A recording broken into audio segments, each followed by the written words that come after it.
गाजियाबाद में swine flu यानी H1N1 के 7 मामले सामने आने के बाद स्वास्थ्य विभाग अलर्ट मोड पर है। दिल्ली एनसीआर में बढ़ते संक्रमण के बीच जिले में अब तक 7 मरीजों में H1N1 की पुष्टि हुई है। राहत की बात यह है कि सभी मरीजों की हालत सामान्य बताई जा रही। 4 मरीज अस्पताल में भर्ती हैं, जबकि 3 मरीज घर पर इलाज करा रहे हैं और स्वास्थ्य विभाग लगातार उनकी निगरानी कर रहा है। इन दिनों सरकारी अस्पतालों की ओपीडी में सर्दी, जुकाम, खांसी और बुखार के मरीजों की संख्या भी बढ़ी है। रोजाना 200 से ज्यादा मरीज इन शिकायतों के साथ अस्पताल पहुंच रहे हैं। सीएमओ डॉक्टर सचिन वैश्य के मुताबिक H1N1 सामान्य फ्लू की तरह फैलने वाला संक्रमण है और घबराने की जरूरत नहीं, बल्कि सावधानी जरूर है। स्वास्थ्य विभाग 3 ट्री यानी ट्रैकिंग, ट्रेसिंग और ट्रीटमेंट के तहत काम कर रहा है। स्वाइन फ्लू के मामले निकल कर आ रहे हैं, इस तरीके की आपकी सबसे कार्रवाई? देखिए, जितना भी हमारा एनसीआर का जो एरिया है और दिल्ली के जितने भी समीपवर्ती क्षेत्र हैं, उन सभी क्षेत्रों को दृष्टिगत रखा जाए तो उसके अंदर स्वाइन फ्लू के मामले प्रकाश में आए हैं। हमारे डिस्ट्रिक्ट के अंदर अभी स्वाइन फ्लू के 7 मामले प्रकाश में आए हैं, जो कि इसमें कतई भी पैनिक होने की या घबराने की कतई भी आवश्यकता नहीं है, क्योंकि सभी सामान्य बुखार की तरह स्वाइन फ्लू होता है। हमारे स्तर से जितनी भी एडवाइजरीज हैं इससे रिलेटेड हेल्थ डिपार्टमेंट से जारी की जा चुकी हैं। सभी डिपार्टमेंट्स जो इंटर कोऑर्डिनेटर समिति होती है उनसे बाकायदा समन्वय स्थापित किया जा चुका है, सभी लोगों को निर्देशित किया जा चुका है।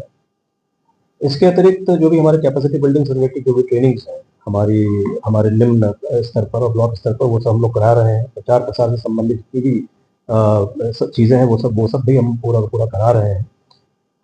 जितने हमारे गवर्नमेंट हॉस्पिटल्स हैं, प्राइवेट हॉस्पिटल्स हैं, उनको भी हमने एडवाइजरी जारी की है। प्राइवेट हॉस्पिटल्स को बाकायदा बता दिया गया है कि इसका प्रचार प्रसार करें और इसके अंदर कैसे इसको रोकना है, उसके सुझाव भी दिए गए हैं। किन किन चीज़ों का डू एंड डोंट्स पीरियड में 3 T's का पालन करने के लिए ट्रैकिंग, ट्रेसिंग एंड ट्रीटमेंट पे हम लोग बाकायदा पूरी तरह से प्रतिबद्ध हैं और उसी के स्तर पर हम लोग कार्य कर रहे हैं उसी दिशा में। जितने गवर्नमेंट हॉस्पिटल्स हैं स्वाइन फ्लू के लिए हमने भी एडवाइस जारी की है कि उनके लिए बेड्स आरक्षित कर दिए। अच्छा, बात की जाए कितने डॉक्टरों की टीम है जो इसमें बात कर रही है?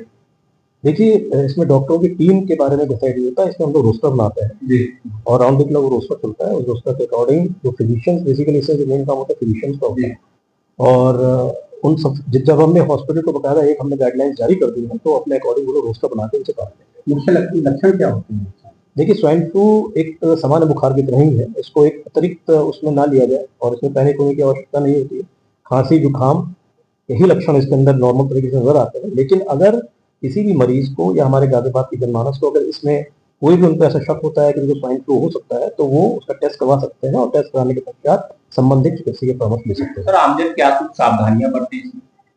देखिए, इसके अंदर मास्क पहन के रहें। सबसे पहले तो मैं आपको अगर जिसको भी अगर खांसी जुकाम है और अगर इसको कोई तेज बुखार आता है तो वो संबंधित चिकित्सक के परामर्श लें और थोड़ा सा दूरी बनाए रखें, कांटेक्ट में रहें। ठीक है, थैंक यू।